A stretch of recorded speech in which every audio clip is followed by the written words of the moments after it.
In 2012, a mega project was announced that would change everything. The budget was set at $4 billion. The timeline, 5 years. Politicians promised it would revolutionize transportation, create thousands of jobs, and position the country as a global leader in infrastructure. Today, that same project has cost over $24 billion. It's more than a decade behind schedule, and it still doesn't work. This isn't a story about corruption, though there's plenty of that. This isn't about incompetence, though that played a role too. This is about something far more insidious, systemic failure, a slow-motion collapse that was entirely predictable, yet somehow no one stopped it. Welcome back to NextBuild. Today we're diving into the dark truth behind the world's most expensive infrastructure failure. And by the end of this video, you'll understand why projects like this don't just fail, they fail quietly, slowly, and inevitably, while everyone watches. Let's get into it. Every infrastructure disaster starts the same way, with optimism. The project we're examining today is California's high-speed rail, though the patterns we'll explore apply to mega projects around the world, from Berlin's Brandenburg Airport to the Sydney Opera House. When California voters approved the initial funding in 2008, the vision was intoxicating. A bullet train connecting San Francisco to Los Angeles in under 3 hours. Speeds reaching 220 miles per hour, a clean, modern alternative to flying. The cost estimate was $33 billion for the full system. But here's where the first cracks appear. That cost estimate wasn't based on detailed engineering studies. It was based on optimism, political optimism, the kind that wins elections and secures funding. Engineers on the ground were already raising red flags. California's geography is uniquely challenging. You're not building through flat desert like in Spain or Japan. You're tunneling through mountains, crossing earthquake fault lines, and navigating some of the most complex land acquisition issues in the United States. But when you're selling a vision to voters, you don't lead with complexity. You lead with promise. The business plan assumed ridership numbers that had never been independently verified. It assumed construction costs that ignored California's notoriously strict environmental regulations, and it assumed a timeline that required everything to go perfectly. Spoiler alert, nothing ever goes perfectly. This is the first dark truth. Mega projects don't fail because of mistakes. They fail because they're built on foundations of unrealistic assumptions that everyone agrees to believe. By 2011, the project was already in trouble. And this is where things get interesting, because the warning signs weren't hidden. They were documented, public, and ignored. The California High-Speed Rail Authority released updated cost estimates, now $98 billion, 3 times the original projection. The timeline had also shifted, completion pushed back by nearly a decade. You might think this would trigger an emergency review, maybe even a cancellation, but that's not how mega projects work. Because by this point, political capital had been invested, reputations were on the line, and perhaps most importantly, federal funding had been secured. This is where the sunk cost fallacy kicks in at a scale most of us can't comprehend. When you've already spent hundreds of millions of dollars on planning, land acquisition, and early construction, the psychological pressure to continue becomes enormous. Politicians who championed the project couldn't admit it was failing. That would be political suicide. So instead, they doubled down. They revised projections again, promised better management, and kept building. Meanwhile, engineering challenges were mounting. The initial route had been chosen based partly on political considerations, not purely engineering logic. It needed to serve certain districts, pass through certain counties, satisfy certain stakeholders. The result was a route that required more tunnels, more viaducts, and more complexity than necessary. Each additional complexity multiplies cost and risk. And here's the truly dark part. The people making these decisions knew this. Internal memos, later released through public records requests, show engineers explicitly warning that the chosen route would balloon costs. But political pressure overrode engineering reality. This is the second dark truth.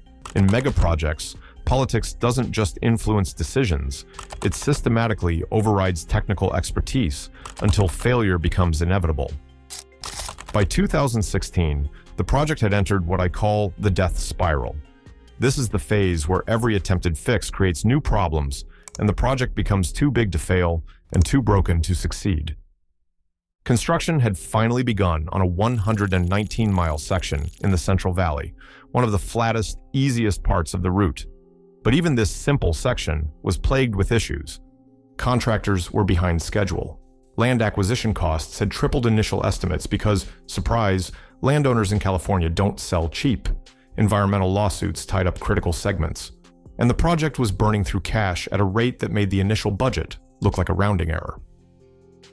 The state conducted a peer review.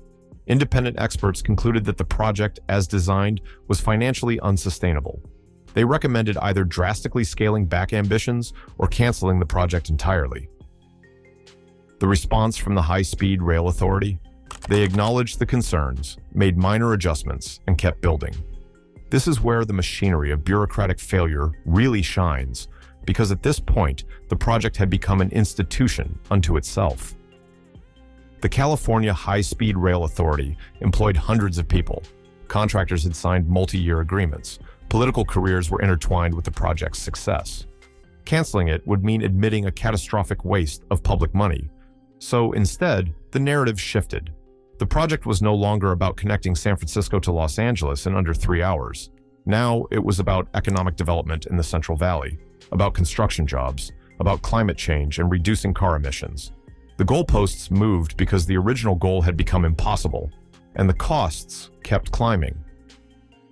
By 2018, the estimated cost for the full system had reached $77 billion. By 2023, that number had climbed past $100 billion. But here's what makes this truly systemic. Every delay made the project more expensive. Inflation increased material costs. Changing regulations required redesigns. And because construction was happening in isolated segments rather than continuously, efficiency gains that come from momentum and learning never materialized. The project was literally getting more expensive by standing still. This is the third dark truth. Megaprojects create their own gravitational pull. Once they reach a certain size, they become nearly impossible to stop, even when everyone knows they're failing. Here's something most people don't realize. The California High-Speed Rail project is still under construction, right now, today. If you drive through the Central Valley, you'll see bridges, viaducts, and massive earthwork projects. There's physical evidence of billions of dollars being spent. And this creates an illusion, a sense that progress is being made. But progress toward what? As of 2024, there is no operational high-speed rail service in California. The current plan is to complete a section between Merced and Bakersfield, two cities that very few people need to travel between at high speed. This segment, once complete, will cost an estimated $35 billion. To put that in perspective, that's roughly the GDP of Iceland, for a train line between Merced and Bakersfield. The original vision, San Francisco to Los Angeles, has been quietly shelved. It's still technically the goal, but there's no realistic funding plan, no timeline, and no political will to make it happen.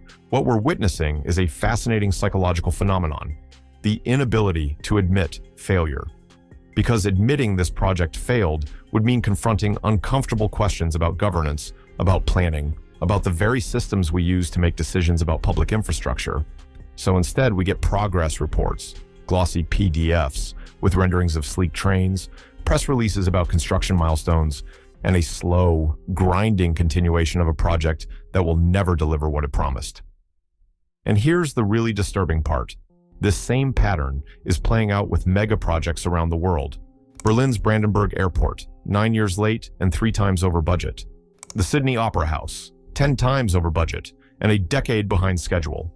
Boston's Big Dig, an engineering marvel that cost $24 billion instead of the projected $2.6 billion. The details change, but the pattern is always the same. Optimistic projections, ignored warnings, political pressure, sunk cost fallacy. And then the slow realization that the project will never work as intended, but it's too late to stop. This is the fourth dark truth. We've built systems that are structurally incapable of stopping bad megaprojects once they've started. So what's the takeaway here? It's easy to point fingers, to blame politicians or bureaucrats or contractors, but the real problem is systemic. We've created incentives that reward optimism and punish realism. We've built decision-making processes that prioritize short-term political wins over long-term engineering feasibility. And most dangerously, we've normalized the idea that massive cost overruns and delays are just how mega projects work, as if this is an inevitable law of physics rather than a failure of planning and governance. The dark truth behind the world's most expensive infrastructure failures isn't that they failed suddenly. It's that they failed slowly, quietly, and predictably. Every step of the way, people knew what was happening. And every step of the way, the machinery of bureaucracy, politics, and sunk costs kept the project lurching forward. California's high-speed rail will probably never connect San Francisco to Los Angeles, but it will continue to consume billions of dollars, produce incremental progress, and serve as a monument to the gap between vision and execution. And here's the thing. Until we change how we plan, fund, and oversee megaprojects, this will keep happening. The next big infrastructure project is already being planned. The cost estimates are probably too low, the timeline is probably too optimistic, and the warning signs are probably already there, waiting to be ignored. Because that's what we do. We believe in the vision until reality makes it impossible. And by then, it's too late. If you found this video valuable, make sure to like and subscribe to NextBuild. We dive deep into the stories behind the world's most ambitious construction projects, the ones that succeed and the ones that fail spectacularly. Drop a comment below. What do you think could fix the mega project problem? Is it even fixable? Or is this just the price we pay for attempting ambitious infrastructure? Thanks for watching. I'll see you in the next one.